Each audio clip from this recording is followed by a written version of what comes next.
Ch. 17 City Fun PT3. Nick POV. Man, when Ferelden's wanna show off they can. The royal palace was beyond beautiful, from colorful tapestries hanging over the walls to paintings of the previous kings. Every pillar had low-relief sculptures of Mabari and Ferelden heroes. It wasn't covered in gold and jewels like the Winter Palace, but you could see some Orlesian touches, probably when Orlais controlled the capital. The chandeliers were a little too much though. Seriously, does some poor fellow have to go up there and change the candles every other day? At least I was dressed to kill, with a beautiful lady at my side. It made the lift ride down here worth it, I said, nodding at the artwork, not only for its beauty, but also because I didn't want to see Nat's annoyed face. Nick, the lift took over 20 minutes. Nat said, arms in a huff. It was worth it for me. And wasn't it beautiful? Okay, I may have not thought that out, I just wanted to look cool and didn't think of how to land. We ended up having to take the lifts down. It was windy, she huffed. It made you look majestic though. My bun came undue, sending my hair all over the place. It was true, the scrunchie that kept her hair in place flew off, allowing her hair to blow in the breeze. She took my breath away. Majestic. I smiled at her. She blushed and tapped me on the stomach. Dork, you say that, but that smirk says otherwise. It was the worst. Right, Okran didn't have a good time. Even though he's been on Mother Base for almost 2 months, he hates being outside when we fly. The wind didn't make it better. Oh, you jest, 'twas wonderful. Danerum is beautiful at that height and the smell was manageable. Zevran on the other hand, loved flying, the wind in his hair, the endless horizon, and the sights only available from a high altitude. The man would fly his crow golem all day if he could. Bah, just wait till you fall, the stone will punish you then. Okran grumped, probably doesn't know about the feather fall rune on his armor. And this one. I looked over to Jack as she pointed to another sculpture.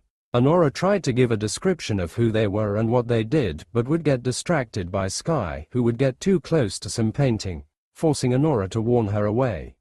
I should help. Nah, she got it. And I'm thinking mage light throughout the royal palace. Kalen said to Julie and Dagna, he's been talking about remodeling the palace. Apparently all the lit fires tend to leave soot everywhere, making it annoying to clean. And one too many servants had been injured cleaning it from higher up on the walls, and the chandeliers were a problem in and of themselves. What about the kitchen? Julie asked, writing everything on her notepad. And what of the restroom situation? Dagna asked, also writing everything down. You can never be too careful. I left him to that as I gave the hall a good look over. We were waiting for the Landsmeet to begin. Eamon and Fergus arrived in a more incognito method. Having to move our prisoners and witnesses without the threat of being attacked, our entrance helped quite a bit. So, any trouble? I asked Eamon, who was looking firmly at the door that would lead us into the throne room. No, we were able to move the prisoners to secure holding cells. Some of the other lords are asking them questions under close supervision. He said, the stoic look on his face not leaving the door. Why? Loghain loves this country more than anyone I know. Why do this? I'm unsure. Loghain might think this to be the only way to save his country. Slavery, assassination, regicide, how can any of that be good for this country? And the dark spawn are getting bolder and bolder, and yet here he is trying to rule over Ashes. Not a clue, but Loghain clearly thinks he's in the right. From what I understand, the Orlesians were monsters. I guessed. In-game, Loghain tried justifying all his actions. If you choose him over Alistair, they all seemed flimsy at best, but I didn't live through that hell. I haven't met him face to face, so I don't know if it's an ailment or if he was just crazy. Eamon just let out a long sigh. A loud bell rang out beginning the Landsmeet. The doors slowly opened, revealing the large room, and much like the waiting room, the throne room was filled with art, carpets, and a throne made for a king. The room was rather large, holding 2 balconies made for men and women of a higher noble caste, with banners hanging over the nobles indicating their lordships. Ground level had other nobles that either didn't have the political clout or land to stand with the big leagues, But what I didn't see was any Chantry officials, another change from in-game. Seems like we're late. Okran huffed. No, Loghain and Kaelan are the ones arguing over the throne. These nobles are allowed in first. Honora corrected, head held high and practically staring down everyone in the room at once. Looking across the room I found Loghain doing the same thing. Daughter like father, it seems. Human master strategist. Loghain Mac Tear. Age, 52. LVL, 47. HP, 801 thousandths. MP, 5/5. Street, he has some serious old man strength. V, he hasn't been eating right. Dex, fast on the draw. Int, it's not paranoia. Wis, if they're out to get you. Char, needs some sleeps. Luck, he survived an impossible war. Ailments, PTSD, extreme paranoia, depression, exhaustion, malnutrition. Loghain Mac Tear was born into an occupied Ferelden and with King Maric Teran drove out the Orlesian Empire more than 30 years before the events of the Fifth Blight. Loghain was raised to the position of Tearn of Gwaren for his service to King Maric. To Ferelden, he represents ideals of hard work and independence. After King Maric was lost at sea, Loghain became responsible for defending Ferelden and guiding his naive and inexperienced son-in-law, King Kaelan Teran. He only knows you by reputation, he believes you're a spy but doesn't know from where. He had his own group of soldiers, but nothing we couldn't handle if things got ugly. Honora, for a moment I forgot that Loghain was a loving father. Father, whoa, that was chilly. Kaelan, Loghain growled. Loghain, and there's the heat. This landsmeet is in session. A noble woman with a huge warhammer called out, bringing us back to the matter at hand. Aemon took the initiative. My lords and ladies of the landsmeet, Tearn Loghain would have us give up our freedoms, our traditions, out of fear. He placed us on this path, that we should place our destiny in his hands. Must we sacrifice everything good about our nation to save it? Aemon vocalized, making sure the whole room heard him as he walked into the middle of the room, splitting the nobles on the ground floor, leaving plenty of space for him to walk around. A fine performance, Aemon, but no one here is taken in by it. You would attempt to put a naive fool on the throne and every soul here knows it. The better question is who will pull the strings, and we have the puppeteers. He points to Duncan and the Grey Wardens. Tell us, Wardens, how will the Orlesians take our nation from us? Will they deign to send their troops, or simply issue their commands through this failed king? What do they offer you? How much is the price of Ferelden honor now? Orlesians, what madness are you sprouting, Loghain? Orlesians, Darkspawn are ravishing our country, burning our homes and taking our people. Do you know what they do, Loghain? Kaelan hissed out the last part with enough rage to put Loghain on the back foot.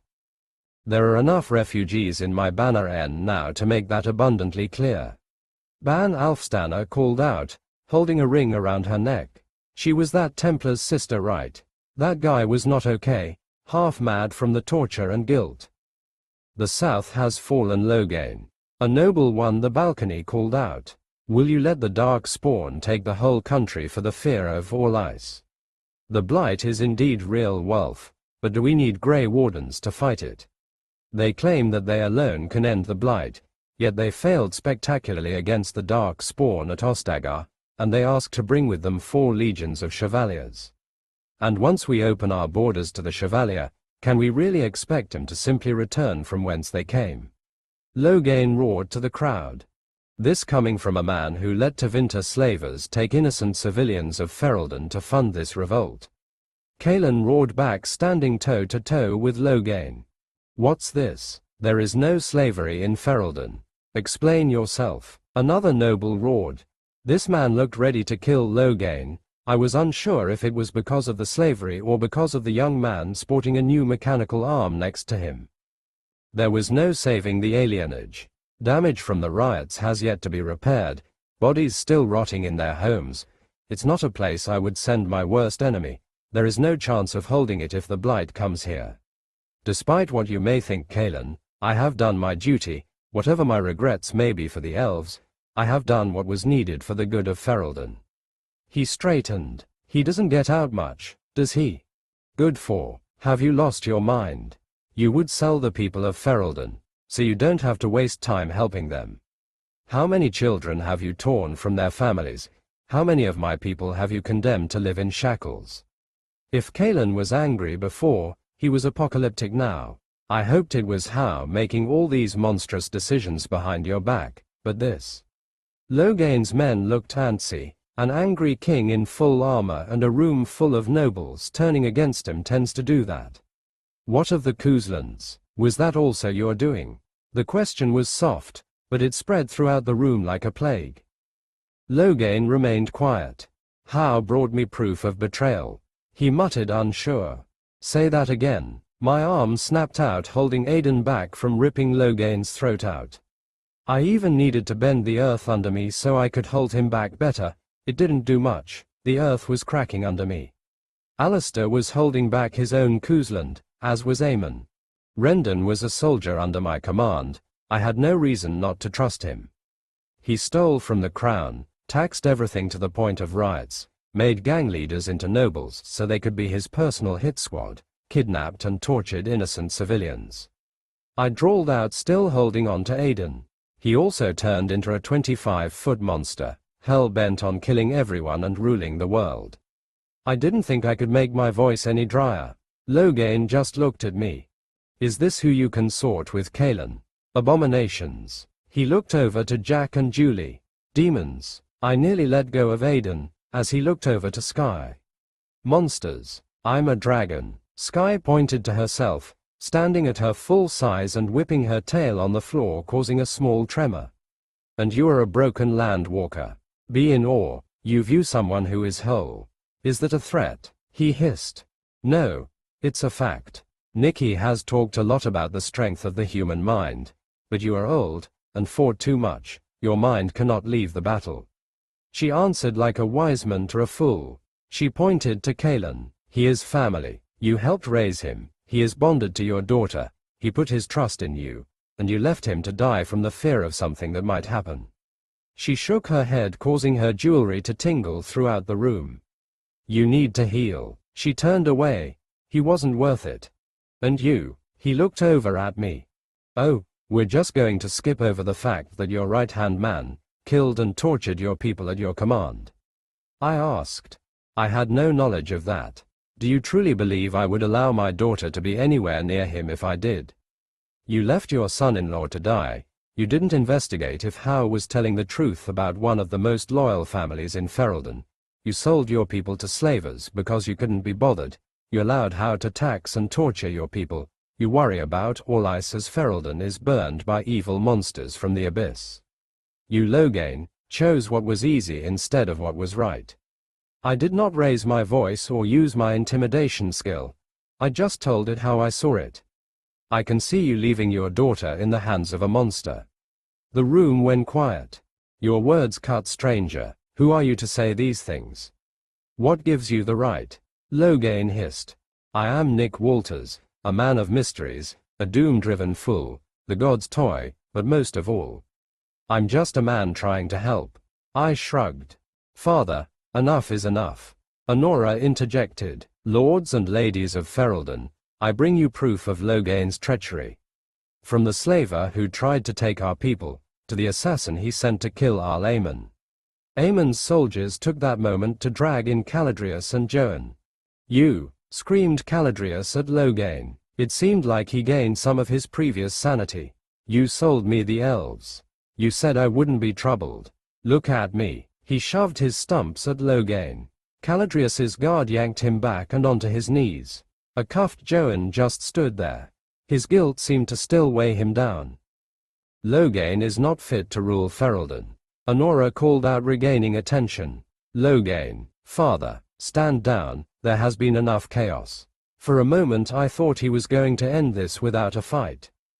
No, Logain roared, straightening his back. Cailan is too naive. He would bring Ferelden back under the rule of All Ice.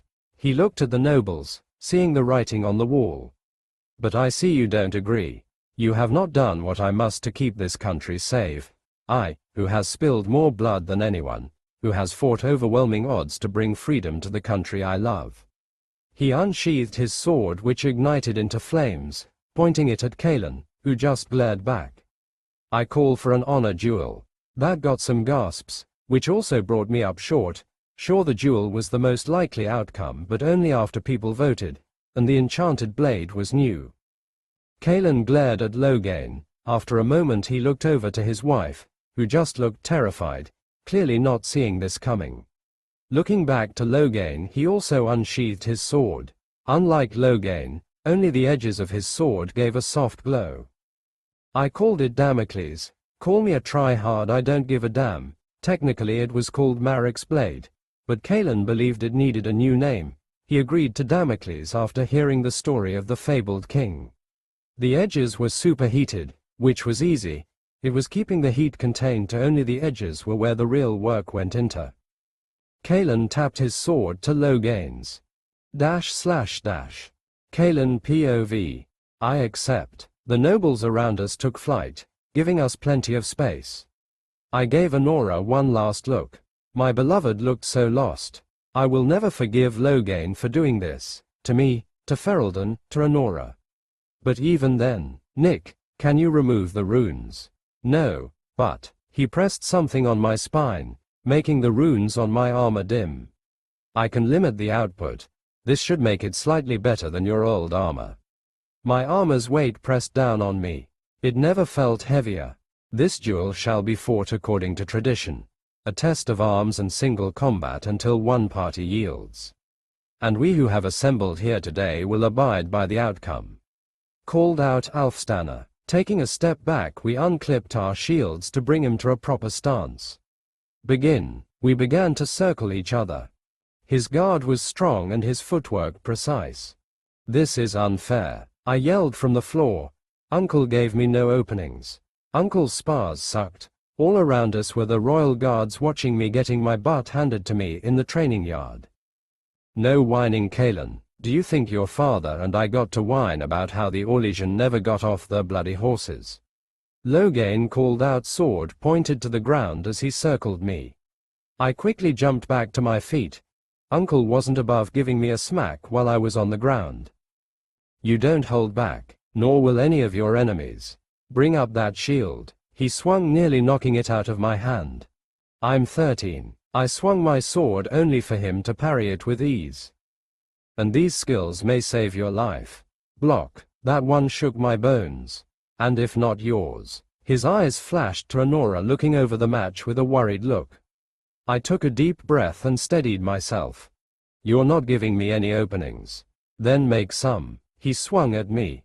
Block. Parry. I slapped the sword away, cutting slightly into his armor, and backed away. Logain's sword must have some serious enchantments. I could feel its heat from within my armor. Charge. My shield gave off a soft glow as I rushed forward, unleashing a small boom as our shields met, making him slide away, but his stance held firm. You've gotten better, he hissed. It seems like my charge did some damage. He rushed forward, locking blades. Blade locks aren't real. Geez, you don't say. I think my new goose egg would agree. 3 years and Uncle still gives no mercy. It takes the tiniest effort to move your blade and slash your opponent in the face. Again, he swung, blocking with my sword. We are in a contest of strength and movement. You must push forward, trying to slip past my sword and stop me from slipping into your guard. Instead of pushing, he went limp, making me overextend and leaving me wide open to his left hook. Maker's balls. I think you knocked a tooth loose. I spit out some blood. We have healers. Again, this time instead of committing to the lock, I just kicked him in the nuts. He gave a huff and a chuckle. Good, any normal person would be on the ground. He shook it off, getting back into his stance. What, you got balls of steel? He chuckled and tapped his crotch, giving off a soft thunking noise. Cup, of course. Are you wearing yours? I don't like that grin. As the prince, I make it illegal to kick the prince in the nuts. He didn't kick me in the nuts. Headbutt. His head snapped back, blood gushing out, But even then, he just rolled out of the way, bringing his shield and blade back into place. I pointed my sword to the ground, tempting him, and began circling him. Rushing forward, I twisted my blade against his shield, bashing his already bruised shield arm, giving me the necessary leverage to disarm him, and throwing his sword across the room, causing some nobles to yelp. Putting my sword to his neck. I lost count of how many times Uncle Loghain has put his sword to my neck. 100, 200, 1,000. I should build a house on that edge, since I practically live there. Yield. It was never a question, just a fact. I yield. I sighed. Good. He pulled away his wooden sword. You're getting better, but you're distracted. Why? I swallowed. Nothing escapes Uncle's sight, does it? I took a deep breath. UNC, no. Loghain gave me a confused look. Tairn Loghain mac Tir of Gwaran. I, Prince Caelan Tairn, son of King Maric Tairn of Ferelden, stand before you, begging for your daughter's hand in marriage. That may have come out louder than I wanted. He was silent for a long moment. Princes don't beg, he finally said. Anora's a woman worth begging for. I immediately retorted. He gave me another long look before moving his eyes past me for a moment before snapping back at me. Will you be true to her? Till the day I die. And then some. Quote ellipsis. Very well. I didn't get to hear anything else before a weight slammed into me. Turning, I found Anora's beautiful blue eyes and warming smile greeting me. Yield. I wasn't asking. He remained silent and just glared. No. I hit him with my pommel, knocking him back, taking that moment to yank the shield from his arm and threw it across the room. Yield. No. He spit out a glob of blood, getting back up to his feet. My country needs me. Maker, we Fereldans sure are stubborn. Stabbing my sword into the ground all the way up to the hilt and tossing my shield away, I brought my hands up. Uppercut. Are you fools ready? Loghain grunted, walking into the room in his armor, because only his wife had ever seen him outside of it, shined like a mirror. Ha ha, Log, look at you. Wait. Father rushed over, grabbed, and moved Uncle so he could get a better look at his own reflection, fixing his eyebrows. Rolling his eyes, Uncle shoved him away. My hair. How are you, Caelan? My hands are sweaty, I can't stop shivering, my legs feel like jam, but I can't stop walking. I stuttered. Loghain nodded. Yes, I know that feeling all too well. Celia had me jumping hoops and spilling out my guts to Maric. Father just nodded at Loghain's words. It's true. Did you know he used to wet the bed until Gak? Father didn't finish as Uncle started squeezing his head. Ow. Your father ran around Danerum to ease his nerves, didn't really help much. He constantly interrupted the mother, saying, I do, in the middle of her speech. Hey, don't ruin my son's image of me. I just laughed at their antics. Just remember, marriage is a journey two people take. It can be rough, but together you can overcome any obstacle. Feck me, my arms felt 100 pounds heavier, my legs were weak, my left eye was swollen shut, and I'm pretty sure he busted a rib. Still, I can do this all day. Loghain, on the other hand, was swaying back and forth, blood running down his busted lip, his right eye swollen shut, and his right hand laid limp. Yield, I ordered. Never. He started limping towards me. He took 3 steps before he flopped to the ground, and even then, he crawled. I placed my hand on his back and let my weight drop him to the ground. Yield, please Uncle, yield. He gave me one last wheeze. I yield. He groaned. Nick was on me the second Loghain yielded, bringing my armor back to full operation. I could feel my body knit itself back together, my swollen eye returned to normal, and my armor no longer trying to drag me to the earth. Heal the weak, so they can grow strong. It seemed like Ayla wasn't taking any chances. Growing a tooth feels weird. Loghain gave a cough, his face slowly fixing itself. How ya feeling? Nick asked. Better, I replied, massaging my jaw. For an old man, Loghain didn't miss a beat. 2 warm hands grabbed my face, directing me to Anora's worried face. I just gave her a warm smile. You had me scared. Tear streaks marked her face. I'm so sorry, my love. I apologized, giving her a soft kiss. The duel has ended. Long live King Kaelan, called out Alfstana, stamping her warhammer, followed by other nobles stamping their family weapons, some even cheering. I turned to the nobles and spread my hands out, silencing the room. Lords and nobles of Ferelden, I have returned with allies to fight the Blight. Ferelden will not fall. We will not go quietly into the night. We will stand our ground. We are cancelling the apocalypse. The crowd roared out in approval. Oh, so you're just stealing that? Nick whispered with a deadpan look. I have no idea what you're talking about. I whispered back. I raised my hand to bring the crowd back to order. Loghain, what you have done to Ferelden is inexcusable, but killing you won't fix your mistakes. Loghain mac Tair, all your titles are stripped from you, and to remove you from any political power you will be made a Grey Warden and serve outside of Ferelden after the Blight. But before you leave you will beg the men and women of the alienage for nearly selling them to a life of slavery. I got up close to him. Actions have consequences. I nodded to Nick, who slapped a collar on Loghain. Not much fun, is it? Nick said with no joy in his voice, just disappointment. Can't say I didn't feel the same. Nick POV. Like all things in politics, some agreed with Kaelan, some fought the decision, and others only cared that the civil upheaval had come to an end or at the very least calmed down. With Loghain put in his place, Duncan called Ken and John, the only other wardens that escaped Ostagar, giving him the green light to head to Denerim, but made it clear that if any Orlesian causes any trouble that they would be immediately conscripted.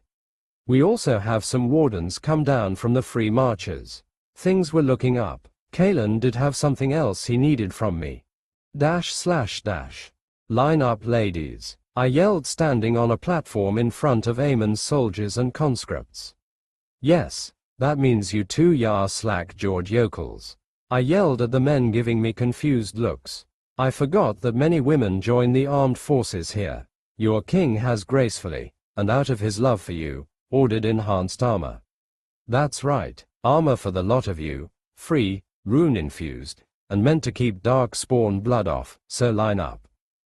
It was free for them, not for Ferelden. After finding Howe's stash and having control of Ferelden's economy, Kaelan finally started paying me for my work. In all honesty, it wasn't difficult for me to make the armor. My crafting skill made it stupidly easy to do all the hard work. All I needed to do was get high-level crafting items to make an expert-crafted suit of armor, which I bought from Wade's shop. Wade was an eccentric man, but Heron was happy to take my money. After crafting the armor, I copied it. It wasn't perfect, of course. I was only journeyman in my copy skill, so my expert-level armor copied into intermediate armor. I would then add runes to the armor to make up the difference. I didn't make them anything like the group's armor or anything. I just made it stronger and self-fitting, so I didn't have to make individual pieces of armor. It wasn't difficult, just time-consuming, and after I ranked up my copy skill to advance things speed up, I gained a number options, so instead of making one by one I could make over 100, but the magic need for me to make more than 10 at a time would double. Making over 50,000, give or take 1,000 suits of armor took some time. It was the golem thing all over again, but easier on my mana core. I made bubble helmets made of hard plexiglass so the soldiers could see, real Mass Effect shit going on here. I even put in a rebreather. I just hoped that this would save time curing people of the Blight after the fight. The girls weren't happy that I spent my nights slaving away in my workshop for a week straight. Shoot, I was unhappy, but more people in steel and not in cloth would save more lives. The money was good too. Sure, I was drowning in gold, but it was more for the peace of mind it provided. I used to live my life paycheck to paycheck, helping with bills, rent, and family troubles. It was never just my money. Now I have so much I don't know what to do with it. I wonder if this is what millionaires feel like. Name? I asked the soldier coming up. Riley of High Ever, she answered. I jotted down the name on my ledger with a picture of her next to it. I pointed to the orb next to me. Hand, I ordered. She looked confused, putting her hand on the orb. It gave a soft glow before it popped out an ID card made of hard plastic with her name, face, age, blood type, height, and weight. She just took it in awe. "Collect your armor in the next booth." I drawled. "She's like the 1,000th person I met today." "Oh, she pointed to the card. "That's yours. Keep it safe. If you survive the war, you will be paid 10 gold. I was literally swimming in gold, but that was way too much for my blood. Kalen and the other nobles were making the payments. She looked shocked, and I kinda understand. From what I remember about old wars was that the peasants weren't paid. Next, that snapped her out of her trance, walking over to the next booth where Dagna gave them their new armor, followed by a quick explanation by Alistair or Aiden on its features before sending them off to train or something. I wasn't their trainer. There were 20 other booths just like mine doing the same thing. I pretty much forced everyone to help. It was still just over 3 days to finish, which was good cause Pancake's water broke. After 6 hours and Jack and Nat walking in circles in worry, we gained 6 pups, 2 boys, and 4 girls. I've never bred dogs before, so I couldn't really tell what they would look like when fully grown, but they had Dogmeat's fur color and Pancake's ears. Jack and Nat wanted to name them all, but Aiden told them that it was tradition for the Mabari's partner to choose the name. Jack was unhappy with that, but Nat agreed. She did get to name Pancake even though she was already fully grown. I can't read dogs, at least not yet, but Princess looked jealous, not at the attention Pancake was getting, but the freedom she got. I guess carrying a bunch of pups makes you a bit antsy to walk around. Dogmeat seemed to notice this and would comfort her until she pushed him away, but would growl if he left her line of sight. Pancake just looked happy. Jack and Julie already made a pin place for them all with a self-cleaning grass square where the pups will be trained. "Aiden, do you have any trainers?" I asked Aiden, who was staying close to Princess due to her due date getting closer. "I can do it," Jack countered, looking offended. Aiden shook his head. "No, you can't. I'm unsure of what breed Dogmeat is, but Mabari need a stern hand. They are incredibly intelligent, and if they are not shown how to act, they can and will lash out." Aiden was dead serious. "Princess's trainer is no longer among us. I have no doubt King Kalen has a few trainers, but you have plenty of time. Real training usually starts a year after birth, but you should teach them normal behavior after 7 weeks. Make sure to speak to them like normal people so they begin to understand the language." And this man was a fountain of information on Mabari. I just stopped listening. Jack and Nat were taking notes so she could handle it. With the soldiers suited out and getting some training, Kalen wanted me to work on the walls that protected Danerum. I was beginning to worry a bit. I know Kalen's a good guy and wants the best for his people, but Honora's practical. The only reason she's allowing Kalen's spending is because of the blight, but I fear she might get buyer's remorse and try to get her money back, so we came up with a payment plan so Ferelden wouldn't fall into too much debt.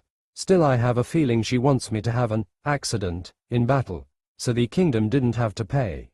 I doubt Kalen will allow me to be attacked. I'm going to have to hire Zevran to keep assassins off my back, just in case. Good lord, the wall was bad, like really bad. At the moment I was looking at the furthest point of the wall that connected to Mount Draken. No doubt the Orlesians messed it up good when they invaded, and then followed by the Fereldans counter. All this and not knowing the original state of the wall, I'm surprised it is still standing. I could see where some reconstruction was done, but it was off color, other places had wood, and some of the repairs were just large mounds of dirt. The wall itself was just over 20 feet high and 10 feet wide. "What are we looking at?" Sereda asked. "With her here the wall will be done twice as fast. Her getting 25% of anything I make was just a small bonus. She's a shrewd negotiator when it comes to money." Julie, Lina, and Dagna were also out here. I was hoping to finish the wall within 3 days, and finish adding runes not long after. "I'm thinking we make a new wall 2,000 feet away from the first wall." "And the old wall?" I shrugged. "We were paid to make a new wall, not remove the old one." I pulled out the contract. It doesn't say anything about removing any wall. I've been getting into the habit of writing out all my deals and having one of the Grey Wardens notarize them. Duncan charged me 1 gold for the stamping. Turns out the Grey Warden's stamp of approval wasn't cheap, but it did guarantee the Warden's backing in legal matters. Before I said anything, Theron was there, hand out for the money he was due. Best not drag this out. I earth-bent a wall 20 feet long, 30 feet high, and 20 in width. Unlike Redcliffe, where I made individual blocks of hardened earth, I just made thick hardened walls. Whoa, I sometimes forget he can do things like this, Lina said, looking at the new piece of wall. Yeah, Nikki likes showing off from time to time. Julie giggled. Julie, do you ladies have everything covered down here? I asked. She just waved me away, and began writing out durability runes with Dagna and Lina on the wall. We are getting paid for this, right? Dagna asked. I taught her well. 50%, split between the 3 of you. I want it in writing. Too well, it seems. I launched myself on top of my newly made wall. What? I can't hear you. All I saw was her, shaking fist at me. Serida joined me shortly after. You do know she knows where you live, right? I waved her off. She'll forget, probably. For the amount of money you're earning, I wouldn't. I'll just distract her with fancy magic, and if all else fails I'll go the sky route. She gave me a confused look. Wear skimpy clothes. You're incorrigible. Thanks, that wasn't a compliment. You say that, but your blush says something else. Her flustered face was adorable. You ready? She took a deep breath and nodded. I've been teaching Serida everything I knew about earthbending, training to complete the quest I gained at Ava and Lina's place. Quest. Montage time. Serida and Ayla have requested more training before the Blight arrives. 42 100ths of an hour, training with Serida. 39 100ths of an hour, training with Ayla. Reward, 15,000 express, 1 silver loot box, 1 random skill book. Alright, rising stance. In unison we earth-bent a new section of wall, making it longer than I could alone. I understand now how Ba Sing Se had stupidly large and thick walls. Making the first wall was like lifting a 20-pound dumbbell with one hand arm. Pretty sure that was thanks to my master rank in earth-bending and my armor's runes empowering me, but with 2 people bending the same slab of earth it was like lifting a bag of feathers. Falling into the routine of hardening the floor, raising the floor, hardening the wall, lather, rinse, repeat. The wall came along quickly, but Denerim was a huge place. Unlike the alienage, most of the people built out and not up, and that's not counting the new houses that lined the outside of the wall, so we had to make the wall larger to circle those houses. After 2 days, Serida and I finally reached the sea. I sent her off for the day and began making runes from my end and heading toward the ladies on the other end. Mana absorption runes, durability runes, light runes, all at a journeyman level, nothing too difficult or time-consuming, and the only fancy thing I did was add lifts next to every staircase, so the men and women who probably had to add heavy crossbows to the wall didn't have to pull their backs. With my ability to go without sleep or food, I began working non-stop. It was even easier than making the wall. All I had to do was tap the wall segment for my runes to spread. I just had to keep an eye on my MP, but other than that I was dashing from wall to wall, reaching the rune crew in no time. To be fair, they were already halfway finished. Finally, Dagna and Lina flopped to the floor. I guess doing the same thing for 2 days could be boring. Changing into some lounging wear, I flopped in between him. Julie flopped next to Lina and watched the clouds slowly turn orange. We lay there for what seemed like hours, but in reality, it was probably 3 minutes. Nick, Lina spoke. Why do you do what you do? I mean, why did you help the alienage? Why help anyone at all? You have the power to do whatever you want. You can take your island and fly far away from here. Somewhere safe, away from this place. I could hear the bitterness in her tone. When I was younger, my uncle was plagued by a disease. I'm unsure if you have it here, but we call it cancer. It was bad. I didn't want to go into a long explanation. None of the healers we had could do anything to stop it. It turned my uncle, a man who helped raise me and built like an ox, wither away into a husk. Day after day he grew weaker and weaker. My aunt and cousins could do nothing but try to make his final days comfortable. They put up a brave face, but I saw the cracks. When he died, my family was hit in a way that is difficult to explain unless you've gone through it. I stretched my hand out to the sky, glowing a slight gold. I didn't have the power to help back then, but I do now, and if I can ease that heartache for another, I will. We lay there, my glowing hand let out some sparkles. Due to your hard work and effort, your skill has ranked up. Honesty, rank journeyman, 40% more likely to believe you. And the buildings, our environment makes us who we are. You live in a dangerous place. You grow into a dangerous person in order to survive. If I make the environment safer, maybe the people who live there will ease. I shrugged. It's worth a try, but the money doesn't hurt. Lina teased. Ha, no, it doesn't. I laughed, allowing the heavy topic to drift away into the silence.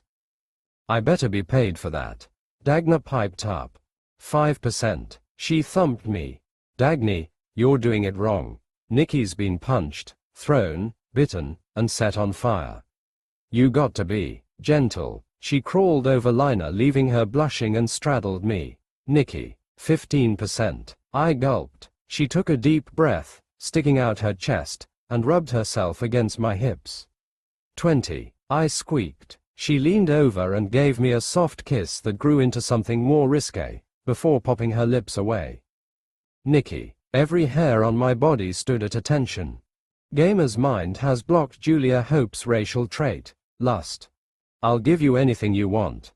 I grunted. She patted my cheek. Happy doing business with you. She winked at a blushing Dagna, before hopping off, taking her warmth with her. We watched her head back to Mother Base, tail waving back and forth, hips and butt on full display. What a woman, I sighed. Yeah, the ladies said in unison. Lina was quick to hop to her feet. Don't wait up, she yelled, running after Julie, leaving Dagna and I on the ground watching the clouds change color. I want 30%, 4%, I counted. She rolled until she bumped onto my side face first. 30, she muttered into my shirt. 7%. She kept her face on my shirt but crawled on top of me, not making eye contact, face deep in my chest. 30, she muttered. 10. She finally looked at me, her face as red as her hair, her green eyes shining like beacons, and straddled me, squeaking as she felt something press up against her bum. 30. Her face was on fire, but she gave me a stern look. I put my hands on her hips, causing her to shiver.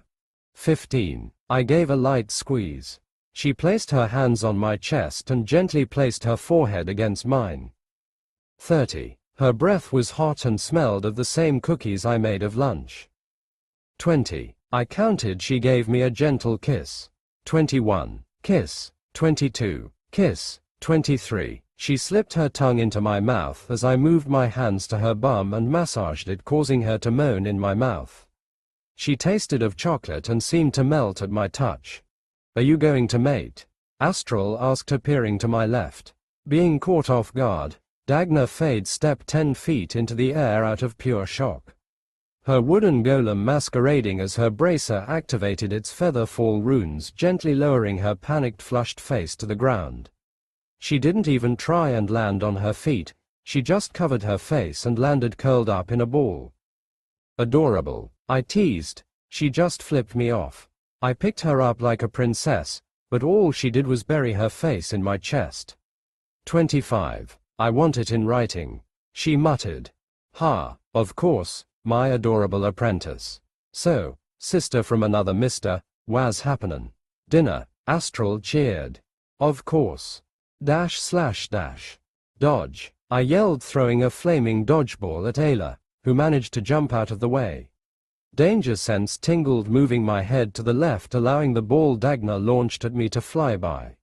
At the moment I was in one of the empty rooms on the 3rd level, which I remodeled into a large recreational room used for more movement training, like dodgeball and basketball.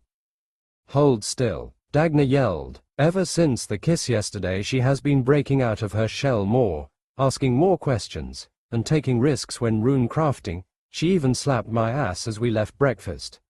Sure, she was blushing up a storm, but still. Stop trying to hit me and hit me. Magic missile never misses, I called out. With her new level of confidence, I believed it was time for some real offensive magic. The dodgeballs were made to allow spells to give it power. It couldn't kill anyone, but it would sting. That doesn't make any sense, she yelled, rolling away from one of my flaming balls. It's magic, less thinking, more imagination. I dodged Ayla's glowing ball of doom. Get him, Dagny, yelled Astral from one of the benches. She, Sky, Ava, Okran, Alistair, Aiden, and Jack were the first to be taken out. Yeah, get the traitor. Jack joined. I had to take her out first. Of all the people on the court, she was one of the most dangerous. Her electro shot moved too fast for me to confidently dodge. She had to go. That left Dagna, Ayla, Neria, Nat, Alyssa, Theron, Morrigan, Serida, and Danger. I threw myself to the ground, dodging a ball that seemed to come out of nowhere. Zevran, I hissed. He has been popping in and out of my sight using his rogue skills. Man was a goddamn ghost. Nat, on the other hand,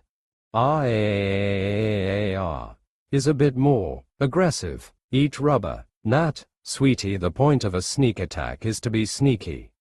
I teased as I jumped out of the way, picking up one of the dozen dodgeballs littering the room, just in time to slap one of Theron's curve balls.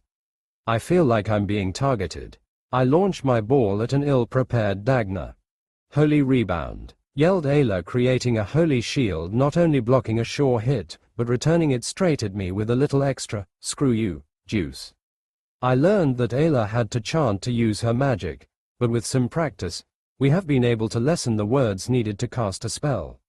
Using fancy footwork, I twisted out of the way, grabbing another ball, and dashed away from Morrigan's and Alyssa's magic-filled dodgeballs. Maury was still angry about how I beamed Aiden, followed quickly by Alistair, which triggered Alyssa.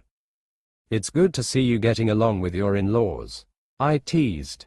Shut up and eat rubber, Morrigan yelled. I, of course, tried to beam her in the dome, but Alyssa was there for the save, using a barrier to protect her.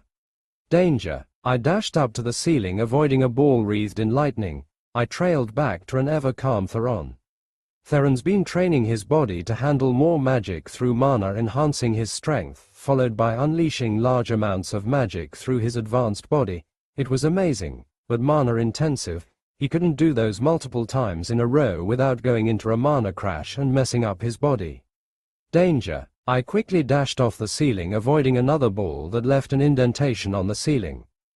Master Nicholas, do yourself a favor and surrender, Serida ordered, picking up another ball. Shit, I was surrounded.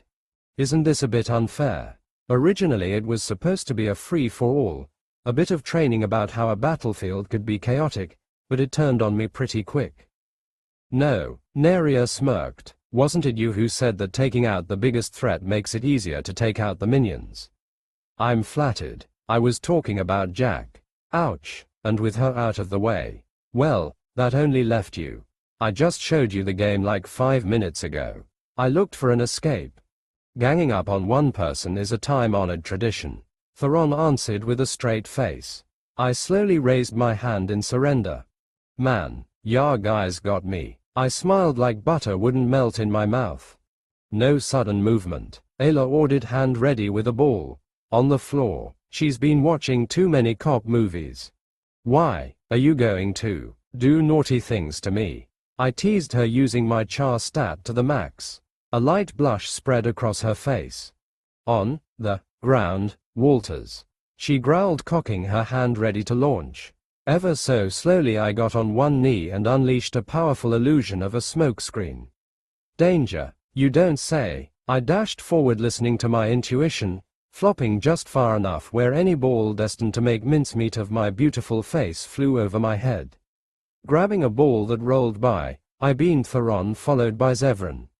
I dash forward one last time, scooping up one more ball and grabbing Ayla around the waist and using her as a meat shield, just as Morrigan and Neria unleashed a gust of power dispelling my magic. Well, it looks like the turn has tabled. Wait, let her go, Nick. You got nowhere to go. Alyssa yelled, quickly grabbing another ball. I gently lifted Ayla and moved so my back was facing the wall. Guys, hit me, Ayla said, putting up a brave face. Ayla, Sarada looked shocked at her self-sacrifice. That's very noble of you, Ayla, I said in my most villainous voice. But be warned, heroes. The moment you take her down, I'm taking one of you down with me. Dagna just gave me a death glare. Less thinking, more imagination. She launched her ball wide, missing me by a mile. What was that? Really, Dagny? The last-minute hero thin danger. I turned my face just in time to get a ball to the face. Magic missile never misses. Damn. Out. You have been beaten. You only gained 10% XP from this round. We were all quiet for a second, watching the ball bounce away. I then fell to the ground. It didn't hurt or anything, I just wanted to be dramatic. The room exploded into cheers. Sarada lifted Dagna into the sky, only to die off as Morrigan hit Dagna with a ball. We all looked over at her. The game is still going. She deadpanned. Oh yeah, everyone still in the game flew into action. I walked over to the benches plopping next to Jack, who brought me into a one-arm hug. Get wrecked, she muttered. We just laughed. How was that? Dagna ran over with a huge smile on her face. Kick ass. Jack high-fived her, the look on his face. That's my girl. She brought her into a hug, sitting a blushing Dagna on her lap, and gave her a breath-stealing kiss. Ah, the lips of a winner. She smacked her lips. Dagna was trying to cover her blushing face. Looks like you got magic missile down. I smirked at her. That really caught me off guard. She was able to regain her composure and nod. Yep, I was overthinking it. I believed I needed to lead the magic like a kite. Turns out it was more of a point and shoot, and magic would do the rest. It took a lot out of me.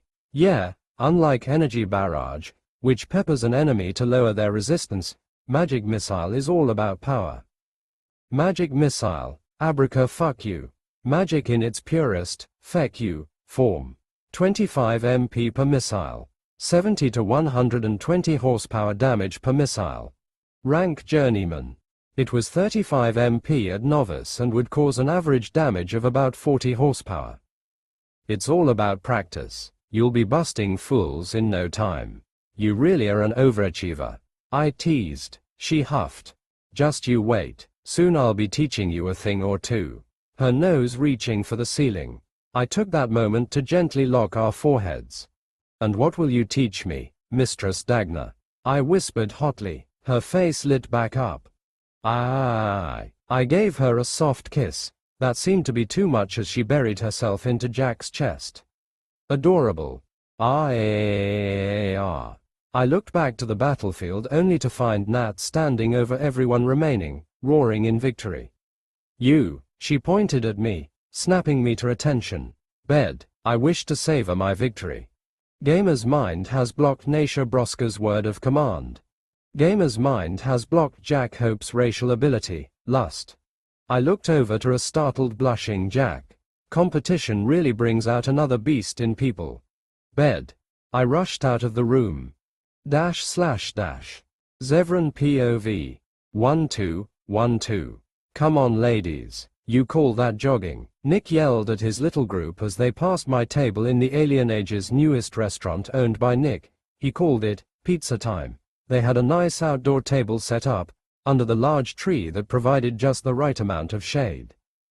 This is a nice place, Theron said, relaxing on his chair and sipping some of his tea. Nick spared no expense. Leliana commented, drinking some of her own tea. It's true, Nick has been buying up land and investing all over the alienage, something about future cash flow. I'm an assassin, not a businessman. I guess, there's no hot lava to keep your toes warm, but whatever. Okran shrugged, chugging some of his ale. Ocran aside, this is probably the greatest alienage in all of Ferelden, maybe all of Thedas. The floor was cobbled, the houses were beautiful and had all the amenities Mother Base had. From kitchens to bathrooms, the people were clean and fully clothed. The smell that usually lingered in other alienates didn't exist here, free fresh water, and the people here just looked happier. Now that I think about it, the alienage was far better than most of Denerim. Zeph, pay attention, Yarnug Liquor. Ocran's voice brought me back to the reason we were here, other than lunch. Sorry, that's okay. As I was saying, the Raven has been able to find some leads on Taliesin. Leliana stated, passing over some photos. It was Taliesin. He was wearing a hood in some photos, but it was definitely him. He was talking to some shady characters and giving them bags of what I imagined to be money. It would seem Taliesin is recruiting. I hummed. Is this idiot serious? We fight monsters and giant demons all the time and he thinks he can take us with mooks. Don't make me laugh. Ocran huffed, taking another chug. Taliesin is many things but stupid he is not. He's planning something. I sipped my tea. Chamomile. How many people has he bought? Unknown. He may have been recruiting before we even got here, lying in wait for Aiden's arrival. Theron added. It's possible. He knew my target and not hearing back from me he might have concluded that I've been slain. But why not make contact? Theron asked. He has, I answered, bringing everyone short. What? When? Why didn't you tell us, Yar Sky Lover? I hate chamomile. I put my cup down. Theron and Leliana, quick on the draw, snapped their eyes around the area, looking for Taliesin. They won't find him. He probably paid off the waiter to give me the tea. And I hate flying. What's some tea mean? He wants my attention. Where does this place get its shipments? Nick buys all his food before it hits the market, so the docks, I think. Answered Leliana. Tonight. I nodded. Get the others. I'll get Aiden. Taliesin won't be able to resist. I ordered. I have your food. An elf in a cute apron called out, walking over to the table. Ah, Nick does good work. After lunch, of course. // The docks were a mess. Loghain and Howe really made a mess of this place. I was here 5 months ago, and this place always had someone making sure this place was clean and spacious for incoming goods. This place is stacked with crates and littered with garbage. The surrounding warehouses weren't even locked. Are you sure he'll be here? Aiden asked. At the moment only Aiden and I were walking through the dark street. Everyone else was jumping over the rooftops, their forms invisible to the naked eye. Only you and I, walking through an empty street, and with no witnesses. He'd be crazy not to at least make contact. You know me too well, Zeph. Taliesin's voice came down the street. Nice suit. He came around one of the dozen stacks of crates littering the street. He was wearing his best Drake leather armor. I was always jealous of that suit, but now, it looks like a sad excuse for armor. I've been spoiled. Taliesin, leave. There's no joking with Taliesin on serious matters, otherwise, he'll make it into a joke. Whoa, what's with the cold shoulder? I came all this way here for you. Taliesin spoke with his cocky swagger I loved so much. We both know I was never planning on returning. I retorted, leave Taliesin, go home, forget about me and live your own life. The street was quiet. I can't do that, Zeph. You know I can't. I took the contract on you. Oh Taliesin, join me Zevran, I'll talk to the rest of the Talon, we kill him. He pointed to a calm Aiden, and we can return to Antiva. We both know the crows will never welcome me back. Leave with your life. I reached down to one of the dozens of throwing knives I had on my person. I wouldn't, Zeph. He snapped his fingers and over 3 dozen thugs came out behind crates and the surrounding warehouses. Aiden took the lead and took a deep breath.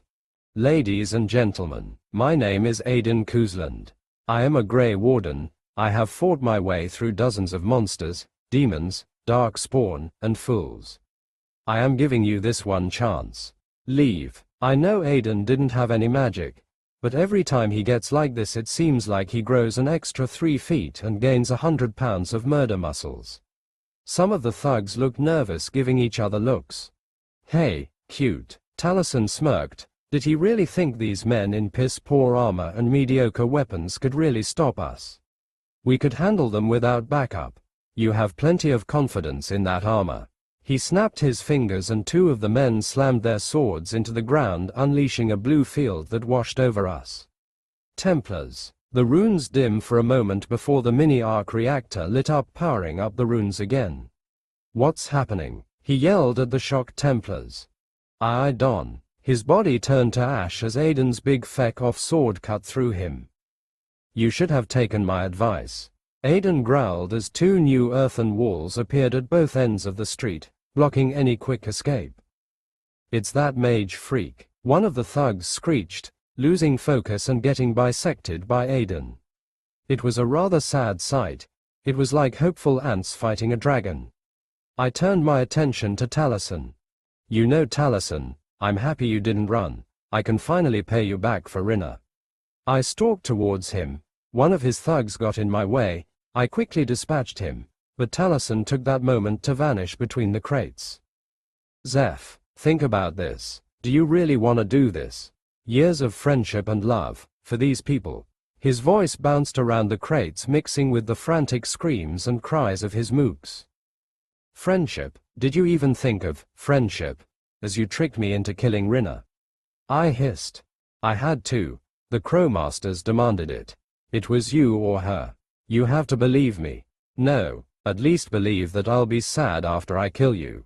You'll try. My rapier flashed out, parrying his dagger. Assassins don't fight out in the open. If we fail to kill our target the first time, we tend to run and wait for another day.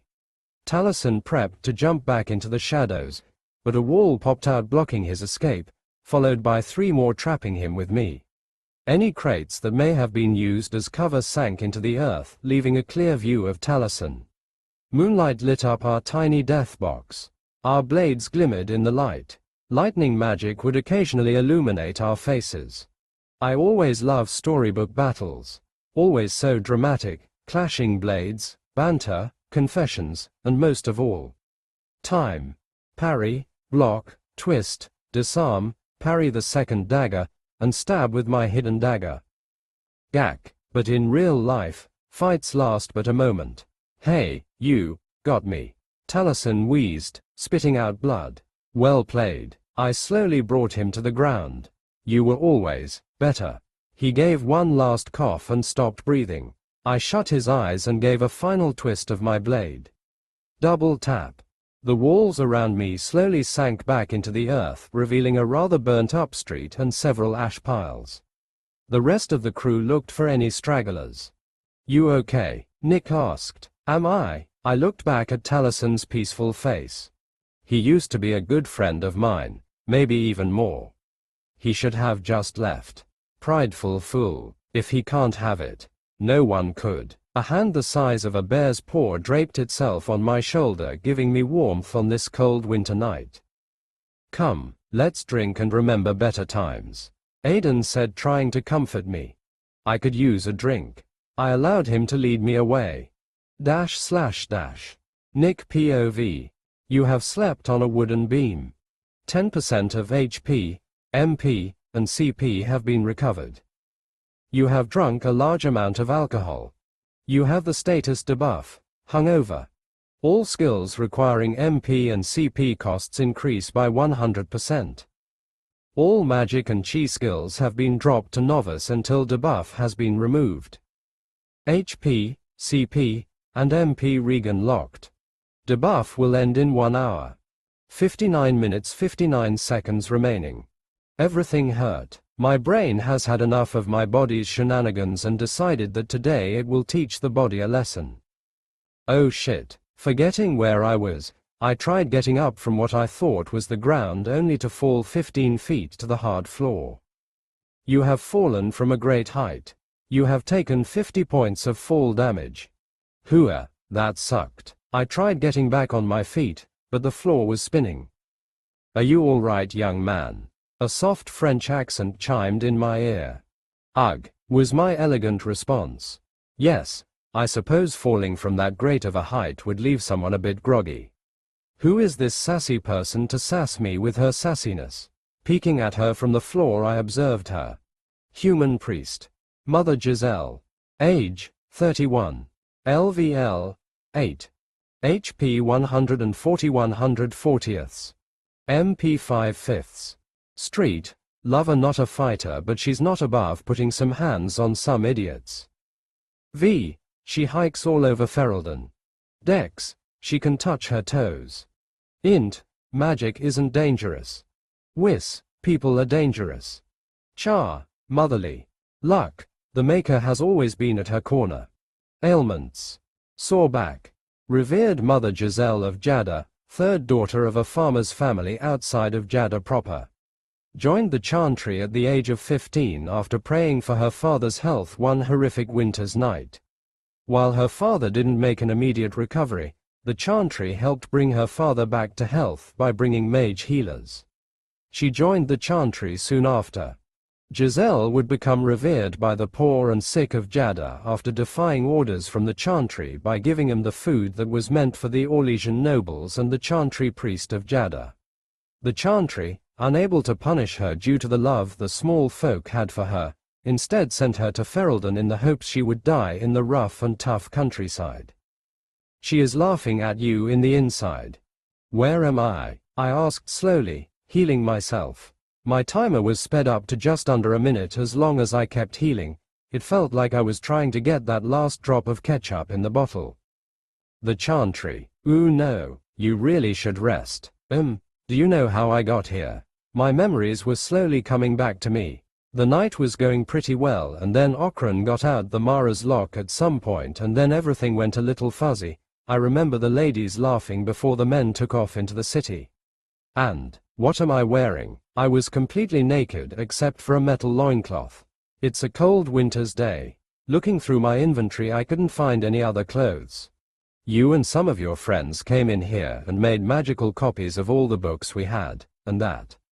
Oh, that's not bad, I thought, until I spotted what she was pointing to. It was a rather interesting statue of Andrishta. Giving it a closer look I realized that it wasn't Andrishta. The woman was laying on a stone bench like one of Jack's French girls, naked and all, holding the torch between her legs. Leliana and Ayla are going to kill me, and when the guards arrived you threw money at them screaming, and I quote, "The power of money compels you." Oh but, and you all ran off in different directions. We thought you jumped out a window into the city, guess you stayed behind. And this, I pointed to the loincloth. You were already wearing that when you came in. She shrugged, not caring about my near nudity. My hangover debuff finally subsided, allowing me to think clearly. Well, no harm, no foul. Thanks for the info. Until we meet. An ornate sword, clearly meant for decoration, came loose from the wall and stuck in between my legs, giving me a bit of a close shave. Oh my, Giselle jumped. That sword has no edge. How did it stick to the ground like that? It seems like someone didn't like how I was going to just leave. Eat my shorts, I yelled to the ceiling, making Giselle look at me like I just might be possessed. Clearly, he didn't like that, cause the doors slammed open, revealing a rather annoyed Lily and embarrassed Ayla. Oops, got a bit too cocky. Lily marched 2 steps into the room before spotting what I'd done to Andrishta. Nick, yes Lily, is that Ayla? Lily. Me. Ayla. No, I finally answered. It's very lifelike, it looks just like her. She commented. Nick, yeah Ayla, why is this so lifelike? The artist was just that skilled. I guess. I walked over to it. No worries, I'll take care of it. I slotted it into my inventory. I dusted my hands and put on a winning smile. Well, my good deed for the day is done. Ladies. I tried to walk past, only for Ayla to grip my shoulder in a vice. Nick, what are you planning to do with that? Asked Ayla in such a sweet tone I'm surprised Jack and Julie didn't show up. Dispose of it, of course. I lied. So, you're not planning to enhance it with runes and make it invulnerable to destruction? Right, never, I said as if butter wouldn't melt in my mouth. Her grip tightened. Danger, gulp. Nick. I was planning on shrinking it and giving it to Julie as a gift. I smirked at her. She poked me. It hurt more than it should. Give it to me. Gamer's mind has blocked Ayla Keena's word of command. Okay. But you asked for it. I gently grabbed her by the back of the head and gave her one of the deepest, most passionate, toe-curling kisses I could. She had a minty cool taste. I felt purified. Any soreness I had, poof, gone. God, I've never been more jealous of Sky in all my life. Ayla's rather addicting. I reluctantly released myself from her lips. Wow, well, see you at the house. I left a red-faced Ayla staring off into space and an annoyed Lily. Hey, what about the statue? Lily yelled, but I already dashed away. You asshole.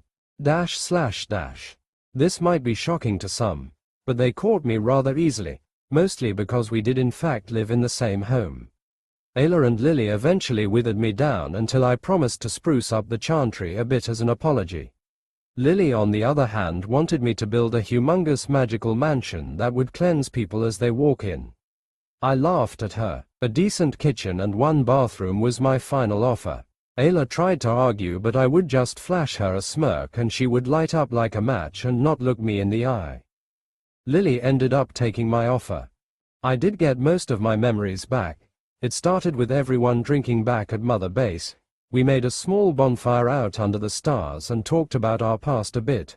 We teased Leliana a bit about being Orlesian, talked about Hope and the city of the Broken Mountain. Sten talked about Parvolan. I'm pretty sure that's when Okran brought out the Marasa lock. Dagna took a single sip and immediately spit it out into the fire, causing a huge fireball. The ladies called it a night after that. At one point I think we got into the topic of food and Sten complained about how our bananas were small and soft, and I must have misinterpreted that and put on the battle loincloth. More drinking ensued, and a test of courage was challenged. Jack told me she heard the song, "The Boys Are Back in Town," as we marched into the city. I may have used my inspiration skill cause it now had more express. I, as you know, ended up in the chantry. Theron was found butt naked on the Venedal, the center tree in the alienage. Alistair was found on top of Fort Draken in lady underwear. Okran was found cuddling a nug in the market. Aiden was found dressed in a doublet and pretending to be a mannequin. I think he just fell asleep standing up. Zevran was found in the Pearl surrounded by its workers, but he was the only one fully clothed. And Sten was found snoozing in a pet shop with a bunch of cats sleeping on him. Duncan could only share in a few drinks, mostly because he was going to put some of Aemon's troops through night training and Kalen had to be a king in the morning, so his wife cut him off. We, of course, made whipping noises as he left, but we shut our traps when Honora gave us a glare that screamed, "Off with their heads." It was a fun night. It was a week later that we got our first reinforcements, and I ain't going to lie, the dwarves were not my first guess, but they did have the most time to prepare and march out. They added another 15,000 soldiers to our army, and the best part was that they had some real veterans, so Duncan had help whipping the troops into shape. The dwarves seemed to take the barracks well, but you can see the divide between them and the humans as well as within their own group. It seems like Belen added a lot of former casteless into his army. I wasn't sure if it was because he wanted to have a larger army or if he just hoped that they would die out here. While this was great to see our forces growing, Sereda looked ready to snap. "Lady Sereda, I wish for your hand in marriage," screamed the 8th dwarf of the day. "Stop blocking the road," I ordered. The first suitor was funny. Sereda's shocked look will be with me forever, but by the third I had enough. Ayla lasted till the 4th, Julie's been upset since the 1st, Dagna had this angry look on her face. At first she didn't care. Sure, he took some time from her training, but it was dealt with quickly. But by the third suitor nearly 30 minutes of her magic training was lost. Now she just wanted to start punching her way to Mother Base. And Theron didn't even stop. I'm pretty sure he trampled one of the suitors. But to be fair, they kept jumping in front of us in our morning jog. I have a quest, ya jackasses. No, Sereda was getting angrier and angrier. The first proposal was denied with some level of politeness, and now she looked ready to launch fools into the atmosphere. "My name is Randall of House Dace. I'm of the noble caste and—" "There is no noble caste," Sereda interrupted him. "Ah, well, Yes, but my house has much wealth and would be able to provide. No, I challenge GRK. Sarada didn't even let him finish, just sucker punched him. Dude just stood there for a moment and fell flat on his face. See, this is why I don't trust HP. That guy had max HP and was dropped in a single blow. So unless Sarada has super dwarf strength, which I'm not saying she doesn't, that guy should still be kicking. Was it because it was a sneak attack? Was it cause the dude wasn't ready? Or does HP only work with me? I sure as hell ain't going to test it. This is getting annoying, she muttered. Come on, before any more. Lady Sarada. Too late. My name is Gak. This time it was Julie who laid the smackdown. My name is Julia Hope and this piece of ass belongs to me. She yelled at the top of her voice. Ayla and Sarada screamed. I wasn't that shocked. Julie tends to stake claim on things and people. Julie walks over to Sarada and grabbed a handful of paladin bum. Lady Julia. Sarada's face was shocked and burning red.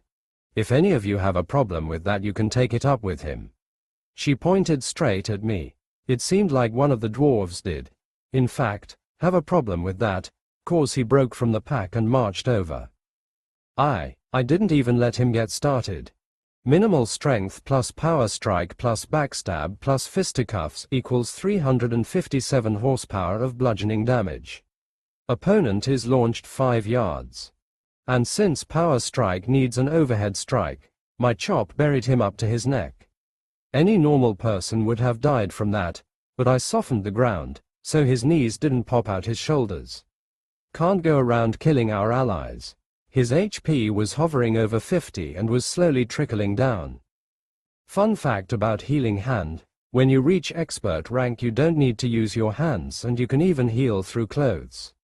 I slammed my foot into the dude's face, slowly healing him. Get the hell out of our way. We're trying to train. Have you idiots forgotten there's a blight going on? I unleashed my intimidation skill. Many backed away, but a few took a step forward.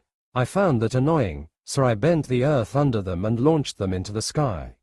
They may be surface dwarves now, but the idea of falling into the sky was very real. Ah, they're falling into the sky. One of them screamed, causing a panic, and the rest of the dwarves started running in random directions. I dusted my hands. All right, let's go. The dwarves I launched came back gently to the ground, hugging the earth I sent him on. I just jogged past them. // It's been a week since then and the suitors have lessened to 1 a day. Princess gave birth to 7 pups, 3 girls, and 4 boys. Poor girl, no wonder she wanted freedom. She still had to stay with the pups, but she seemed happier. Aiden and Jack talked for what seemed like days about how they would be raised, where, and at what age they should be split from Princess. They got into a boxing match over what food they should be fed after they get off milk. It was rather impressive. Aiden had size and strength, but Jack had speed and used her tail to cheat. They agreed on decent nutritional meals that I was expected to make, of course. The elves were next to arrive. Added another 10,000 soldiers to our roster, but more than just troops came with Dalish. Whole smaller clans came, bringing news that dark spawn were spotted in the Brecilian forest, and not wanting their clans undefended, they brought an extra 10,000 people. I immediately jumped into action, creating another section of the military barracks meant for civilians. I wouldn't call them better than what the soldiers got, but they were made with what I thought normal people may need. Large housing meant for individual clans. They looked like warehouses, but the elves were cool with them. I also made large bathhouses, outdoor bathrooms, a couple of laundry shops, water towers filled with fresh water, a decent market center where the clans could trade, and a couple of robo-golems to patrol the area with Dalish guards. As Theron, Zevran, Neria, Ayla, and I were running all over the place trying to get everyone situated and healthy, the last thing we needed was a plague. Kaelin and Honora were calming the people of Denerim, explaining that the Dalish temporary housing was, in fact, temporary. Still, some humans weren't very happy that the elves had better homes than they did. The alienage became rather popular. Dalish elves would go there for food, to shop, or just to stare at the grandeur. This of course caused a bit of a boost in the Alien Age's economy as they became a middleman between the Dalish market, who overpriced their goods to humans, and the Denerim market, who did the same. Honora was the first to see the money to be made and created a Denerim Merchants Guild under the Crown in the Alien Age. The one they currently had was rather broken, with the Orlesian occupation and war. Not many merchants had the confidence to stake many claims here. She had me build a huge workplace where traders could work out of, and the Crown would take a small percentage from each trade. It would take some time, but it could one day rival Kirkwall's. She also took that time to march her father to the new and improved Alien Age, to show him that they could be helped, and to have him beg for forgiveness. Many just turned from him, some spit at his feet. One little girl asked him where her mother was, and when Loghain couldn't answer she called him a monster. Loghain, no matter his excuses and self-justifications, looked truly remorseful. There is nothing like the innocent to remind you of your actions. The mages and the wardens arrived a day apart. Technically wardens have been trickling in from the free marches, but a large bulk of them arrived with the 24,000 Orlesians. I think Loghain gave these guys too much credit. Most of them were barefoot and in rags. They were the definition of a peasant army. The only people with any armor were the knights on horses, and they didn't number 1,000. The wardens we situated with the rest of Aemon's troops, while the Orlesians were stationed outside Denerim's new walls. Honora and Kaelan sure as hell didn't want 'em anywhere near the people. They commissioned me to create a small 10-foot wall, far outside the new wall with a single entrance and exit. Some of the noble chevaliers took some offense to that, but they couldn't do much. Honora made it very clear that they weren't guests, they were allies, and a lot of people held a grudge from the last time they were here. The wardens and dwarves were now teaching the soldiers how to hold their swords and work in groups. Our army was formed. 70,000 Ferelden troops, 24,000 Orlesian troops, 15,000 Dalish troops, 15,000 Dwarven troops, 300 wardens, 100 mages and Templars. Just over 124,400 people are ready to stop the apocalypse. //A/N. Took me some time to make this one, had to go over my own continuity for numbers. We are now on a war footing. Like always, comment and I have a DeviantArt link on my bio.